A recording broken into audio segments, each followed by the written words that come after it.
Cape Disappointment, Washington Territory. October 1886. The Pacific announced itself, not with a gentle murmur of tides, but with the sound of a jaw snapping shut, wave after wave crashing against basalt cliffs with a violence that rattled the teeth. For most of the settlers clinging to the coastline near the mouth of the Columbia, the ocean was a partner, fickle and generous in turns, filling their nets, carrying their timber south to San Francisco. For Sidney Morvell, it was a thief. It had taken her husband Peter and their twin sister Anique in the same catastrophe, a lumber schooner called the Helvig that broke apart on Peacock Spit in July when the bar crossing turned savage without warning.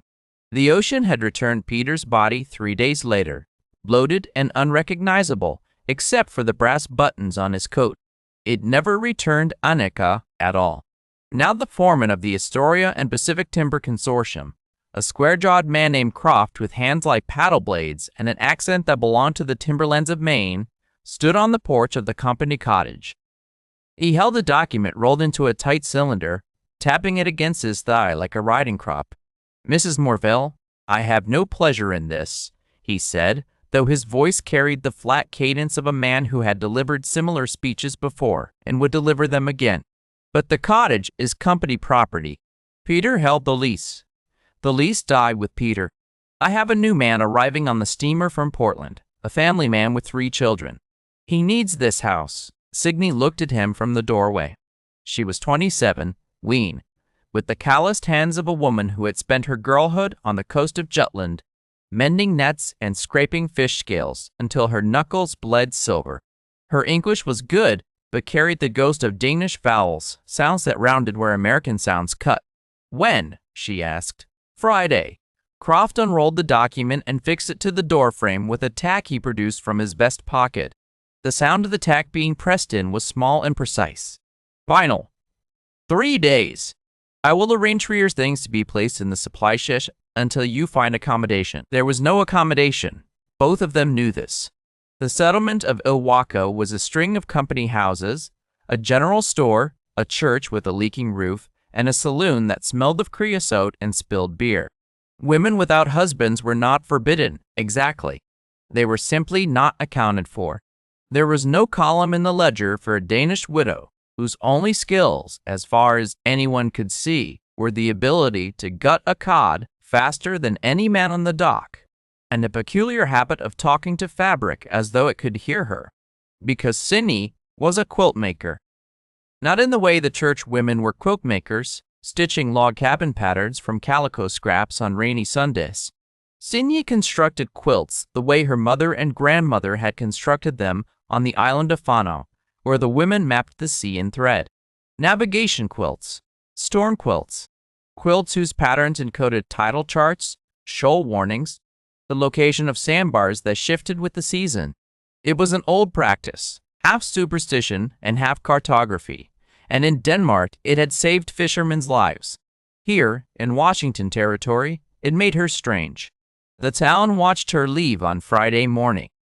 She carried what she could on her back, a canvas sack of sewing tools, a bedroll, a cast-iron pot, a pouch of dried fish and hard biscuits, and a bundle of salvaged sailcloth she had bartered from the wreck pickers, who combed the beaches after storms. The sailcloth was stiff with dried salt, stained with tar, and it smelled of the Helvig. It smelled of Peter and Anneke. She did not cry. She had cried once, the night Peter's body was brought to her, and the sound that had come out of her had frightened even her. She had decided then that grief was a door. You walked through it once, and then you built something on the other side. Ilwaco offered pity the way it offered everything, in small, cautious portions. Mrs. Alderman, the pastor's wife, pressed a jar of preserves into her hand at the edge of town. "God provides," Mrs. Alderman said, though her eyes flickered away toward the warm interior of her own kitchen, where the door was already closing. Sidney accepted the jar and said nothing. Pity was sugar on a wound. It made things sticky without healing them. She was an outsider twice over, a widow and a foreigner.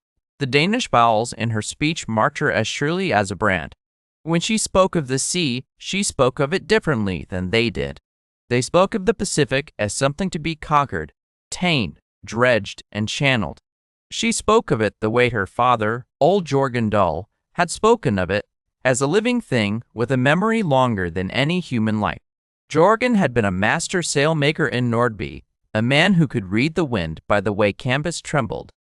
He had taught her and Anneke together, the two of them sitting on the floor of his workshop, surrounded by bolts of flax and hemp, the air thick with the smell of beeswax and linseed oil.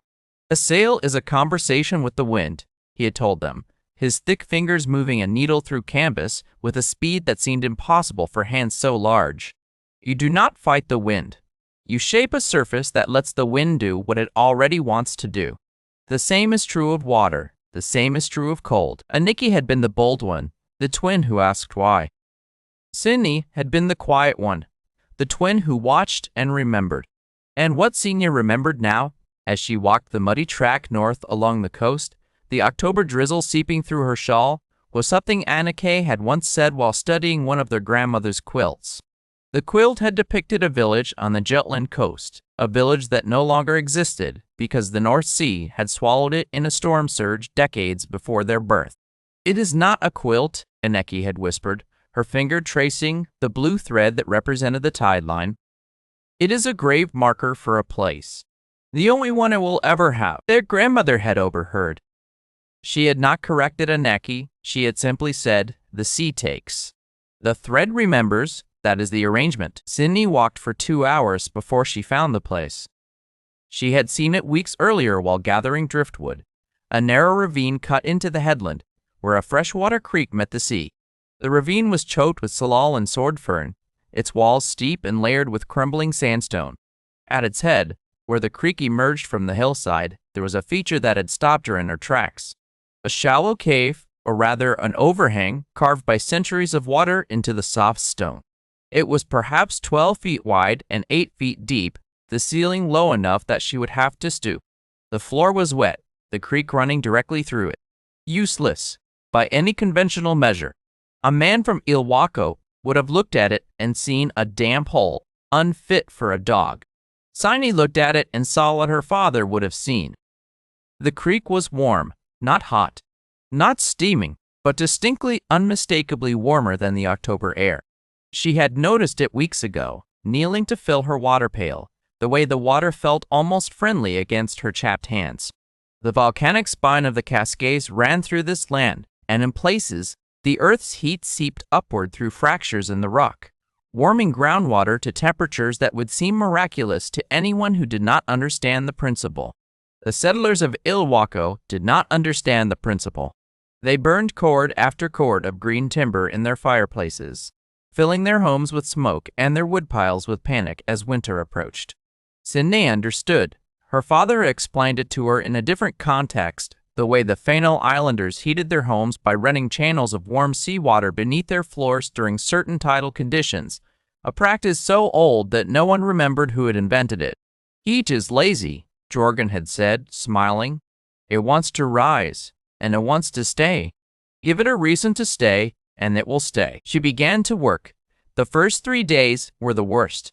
She cleared the overhang of debris, hauling out armloads of dead fern and waterlogged branches until her shoulders burned and her palms split open. She dug a channel to redirect the creek, guiding its warm water along the back wall of the overhang, rather than through its center. She lined this channel with flat stones from the beach, fitting them together with the patience of a woman who had spent a lifetime fitting pieces of fabric into patterns that made sense only when completed. The warm water now ran along the back wall like blood, through a vein, radiating its gentle heat into the stone. She built a front wall, not of timber, the way the men of Ilwaco would have done, but of earth and stone and driftwood, layered and packed, the way Jorgen had taught her to pack the walls of a sailmaker's workshop against the North Sea gales. Thick, massive, designed not to block the cold, but to absorb the warmth from the creek-heated stone behind it, and hold that warmth for hours, even days. Thermal mass, a physicist would have called it. Signy called it common sense. By the end of the first week, she had a shelter. By the end of the second, she had a home. The overhang's low ceiling, which would have felt oppressive to a tall man, was an advantage. Heat rose and had nowhere to go. It pressed down like a warm hand, filling the small space with a steady ambient warmth that required no fire at all on mild days. On colder days, she built a small fire near the entrance, and the smoke drew outward through a gap she had left in the front wall, a natural chimney effect created by the temperature difference between the warm interior and the cold outside air. The stone walls, heated by the creek on one side and the fire on the other, became radiators. She could press her palm against them at midnight and feel the stored heat of the afternoon. And she quilted. In the evenings, by the light of a tallow candle, Signy began to sew. She took the salvage sailcloth from the Helvig, stiff and salt-crusted, and she washed it in the warm creek until it softened. She cut it into pieces with the heavy shears Jorgen had given her when she left Denmark, shears that still smelled faintly of his workshop, and she began to stitch a pattern. It was not a decorative pattern. It was a map. She was reconstructing, from memory, the village of Nora Lyngby, the place her grandmother's quilt had depicted, the village that the North Sea had drowned. But as she sewed, something shifted. The shapes beneath her needle were not Nora Lyngby. They were something else. The shoreline she was stitching was not the Jutland coast. It was Peacock Spit. The sandbars were not Danish sandbars. They were the shifting, treacherous bars at the mouth of the Columbia, the bars that had killed Peter and Anike and the crew of the Helvig. She was mapping the place that had swallowed her twin. She was giving Anike the only grave marker she would ever have, stitched in thread on the sails of the ship that had carried her to the bottom. The quilt grew. Night after night, the pattern expanded, and Signy found that her hands knew things her conscious mind had not catalogued. The precise location of the shoals, the direction of the littoral drift, the way the bar shifted after a winter storm, sand migrating south, opening new channels and closing old ones. Peter had talked about these things, the pilot's knowledge he had absorbed from years of watching the bar from the deck of lumber schooners. Anike had sketched them in letters home, crude diagrams of the crossing, noting the safe water and the death water. Their knowledge, the dead knowledge of drowned people, was flowing through Signy's fingers into thread and canvas. November came. The rains turned vicious. The people of Ilwako noticed the change in the weather the way a man notices a toothache that has suddenly become an abscess. The temperature dropped with an oceanic cruelty, wet cold that burrowed through wool and timber and skin to settle in the bones. The green timber they burned hissed and spat, producing more smoke than heat. Ice formed on the inside of window panes. Children coughed through the night. The wood piles, which had seemed adequate in September, were shrinking with terrifying speed. Croft, the timber foreman, lost 2 fingers to frostbite while supervising a logging crew in a sudden cold snap. He sat in his office with his hand wrapped in a bandage that seeped rust-colored fluid, and he thought about the Danish woman. He assumed she was dead. He felt something about this, not quite guilt, something more like the irritation of an unsolved equation. He had offered her the steamer to Portland. She had refused. What happened after that was not his responsibility. He repeated this to himself, the way a man repeats a prayer he is no longer sure he believes. The first true storm of December hit on the 7th. It came from the northwest, a wall of wind and horizontal rain that turned to sleet and then to a hard, driving snow. The Columbia bar became impassable. 2 ships were wrecked in the crossing, their crews saved only by the heroic efforts of the life-saving station at Cape Disappointment. In town, the Garrett family's chimney collapsed from the force of the wind, and 3 houses lost their roofs. The church flooded. By the 2nd day of the storm, the settlement was in crisis. It was a fisherman named Olafsson, one of the few Scandinavians in the settlement who brought the impossible news. He had been checking his crab pots in the ravine north of town when the storm forced him to seek shelter. He had stumbled, half frozen and disoriented, into the narrow canyon, and he had seen the light, a warm amber glow coming from the base of the headland. He had followed it and found Signy Morvell sitting cross-legged on a floor of warm stone, sewing by candlelight, dry and calm, the air around her thick with the smell of cedar and warm earth. "She is alive," Olafsson told them in the general store, his voice still carrying disbelief. "She is more than alive. She is warm." That place, it is warm like a house with a proper stove, but there is no stove. The walls are warm, the floor is warm. I put my hand on the rock, and it was warm. They did not believe him. Croft, his bandaged hand throbbing, dismissed it as Norwegian nonsense. Silas Borg, the man who ran the general store and served as the town's unofficial mayor, shook his head. The woman is living in a hole in the ground. She will be dead before Christmas. But the storm did not relent. It hammered the coast for 5 days, and by the 3rd day, the woodpiles were gone. Families were burning furniture. The alderman house, the pastor's house, cracked along its foundation from the frost heave, and the seam opened in the north wall that let in a blade of wind no amount of rags could stop. Mrs. Alderman, who had given Sandy a jar of preserves and a closed door, wept from the cold. On the 4th day, Croft went to sea for himself. He took Borg with him and 2 other men. They fought through the snow to the ravine, following Olafson's directions, cursing the cold that sawed at their exposed skin. They found the canyon, they found the creek, and they found the shelter. Singy was outside when they arrived, hauling a deadfall branch through the snow. She looked at them without surprise. Her face was weathered, but not desperate. Her hands were bare, red, but not frostbitten. She moved with the steady economy of a woman who had found her equilibrium. Croft stared at the shelter. The front wall of packed earth and stone looked crude, almost primitive. Smoke whisked gently from a gat near the top, but there was no roaring fire, no mountain of firewood. He could not reconcile what he was seeing with what he knew to be true about cold and shelter and survival. "How?" he said. It was not the commanding boom of a man used to giving orders. It was the small, cracked voice of a man who had run out of answers. Sidney set down the branch. She looked at his bandaged hand, and something softened in her face. Not triumph, not vindication, something closer to recognition. She had seen men broken by the sea before. Her father had pulled them from the surf on Fano, blue-lipped and babbling, and he had warmed them and fed them and never once reminded them of their arrogance. "Come inside," she said. Croft ducked through the low entrance. The warmth hit him like a physical thing, not the blast of a fire, but a deep, enveloping presence that seemed to come from the walls themselves, from the floor, from the air. He put his good hand on the stone wall and felt it.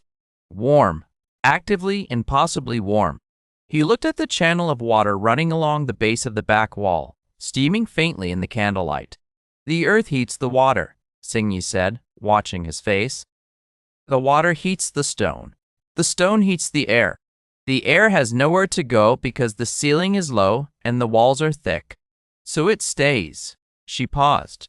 "My father used to say that heat is lazy. It wants to stay. You just have to give it a reason." Croft stood in that warm cave, his frozen hand throbbing, his certainties dissolving like ice in the warm creek.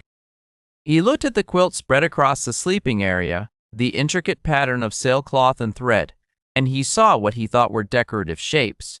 He did not know he was looking at a map of the Columbia Bar, a chart of the sandbars and channels stitched in the sailcloth of the ship that had gone down on them.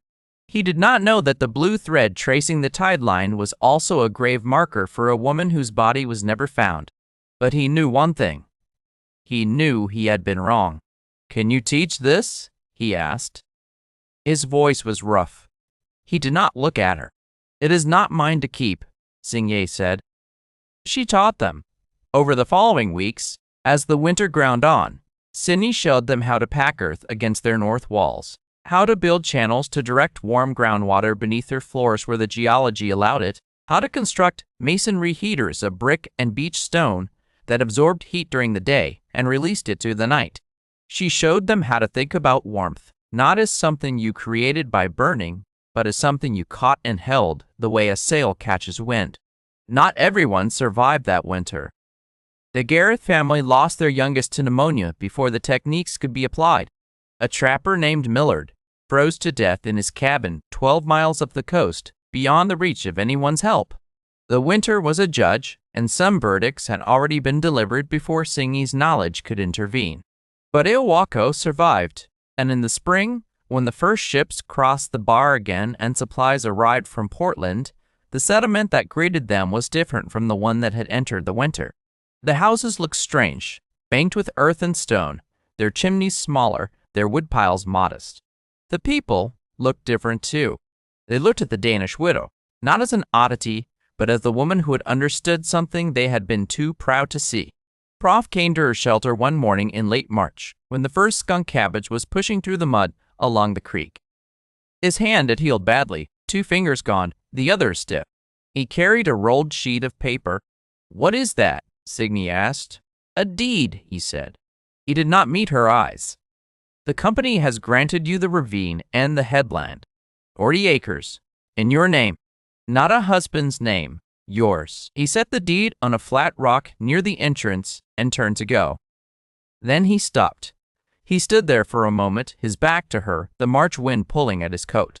"I should have offered you more than a steamer ticket," he said. He did not wait for a response. He walked away down the canyon, his boots crunching on the gravel, his broad shoulders slightly less square than they had been in October. Sidney unrolled the deed, but did not read it immediately. She sat at the entrance of her shelter, the warm air at her back, the cold Pacific wind on her face, and she picked up the quilt. It was nearly finished now. The pattern of the Columbia bar was complete, every shoal and channel and treacherous crossing rendered in thread on the sailcloth of the Helvig. In the center, where the deepest water lay, where the hull had broken and the bodies had scattered into the current, she had stitched 2 small figures in white thread. They were barely visible against the pale canvas. You had to know they were there to see them. She tied off the last knot with her teeth and held the quilt up to the gray morning light. The wind caught its edge, and it billowed like the sail it had once been. For a moment, just a moment, it filled with air and pulled against her hands, and she could feel it, the ghost of motion, the memory of a ship moving through water, carrying her sister toward a shore she would never reach. She brought the quilt to her face. It smelled of salt and beeswax and linseed oil, the smell of Jorgen's workshop, the smell of Fano, the smell of the life before. She pressed her lips to the place where Anniky's figure was stitched and held them there. Then she folded the quilt carefully, set it on the warm stones inside her shelter, and walked down to the beach to check her crab pots. The lessons of Signy Morvell reach far beyond the cliffs of Washington Territory. They are about a way of seeing the resources that surround you, not as the world defines them, but as they truly are. We build our lives the way the men of Ilwaco built their houses, fighting the cold with brute force, burning through our energy, our savings, our relationships, our health, piling on more and more fuel, and wondering why the warmth never lasts. We dismiss the old knowledge, the quiet wisdom passed down by hands that are no longer here to guide us. We look at the skills our parents taught us and see something outdated, irrelevant, a relic of a world that no longer exists. We forget that heat is lazy, that it wants to stay, that sometimes the answer is not more fire, but better walls. What creek is running beneath your feet right now, warm and unnoticed? What knowledge did someone leave you, a parent, a grandparent, a mentor, a lost friend, that you have dismissed as quaint or impractical? What shelter is hiding in the ravine you walk past every morning on your way to a job that is slowly freezing you from the inside out? The world will tell you it is foolishness. The experts will tell you it cannot work. They will look at your strange walls and your quiet fire, and they will call it madness. But the storm is coming. It is always coming. And when it arrives, the question will not be who had the biggest wood pile. The question will be who understood the warmth that was already there. Your creek is waiting. Your ravine is waiting. Your needle and thread are waiting. Start stitching. This story is a historically inspired reconstruction. The characters are fictional, and the events are a dramatization of principles related to survival, geothermal heating, and traditional textile arts. The content presented here is for entertainment and inspirational purposes only and does not constitute professional engineering, architectural, or survival advice. Always consult with qualified professionals before undertaking any building or survival-related activities.